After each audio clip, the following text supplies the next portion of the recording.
এই ପରିଶେଷରେ ମୋର ଇଚ୍ଛା ହେଇଯାଇଥିଲା ଯେ ମୁଁ ଓଡ଼ିଶା କଂଗ୍ରେସ ତିଆରି କରିବା ପାଇଁ ମୁଁ ଦାୟିତ୍ୱ ନେଇ ବୋଲି ମୋର ବହୁ ଦିନର ଇଚ୍ଛା ଥିଲା। ମୋତେ ପାର୍ଟି ବିଶ୍ୱାସ କଲା।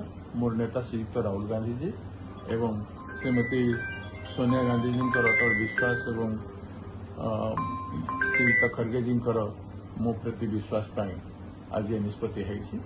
ତେଣୁ ମୁଁ ସେମାନଙ୍କୁ କୃତଜ୍ଞତା ଜଣାଉଛି ଏବଂ ସମସ୍ତ କଂଗ୍ରେସ ଜନଙ୍କୁ ମୋ ଅତୀତରେ ମୁଁ ଯେତେ କାମ କରି ଆସିଛି ସେମାନଙ୍କର ସ୍ନେହ ଶ୍ରଦ୍ଧା ପାଇ ଆସିଛି। ତାଙ୍କର ସହଯୋଗ ଆଶୀର୍ବାଦରେ ମୁଁ ହେଇଛି ଏବଂ ସମସ୍ତଙ୍କୁ ନେଇ କାମ କରିବା ପାଇଁ ମୁଁ କଠିନ ପରିଶ୍ରମ କରିବି। ସମସ୍ତଙ୍କର ସମ୍ମାନର ସୁରକ୍ଷା କରିବା ମୋର କର୍ତ୍ତବ୍ୟ, କଂଗ୍ରେସ ତିଆରି କରିବା କର୍ତ୍ତବ୍ୟ।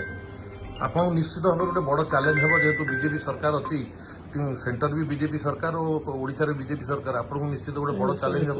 ଏସବୁ କିଛି ନାହିଁ, ଚ୍ୟାଲେଞ୍ଜ ଏବଂ ପ୍ରତ୍ୟେକ ଚ୍ୟାଲେଞ୍ଜକୁ ଆମେ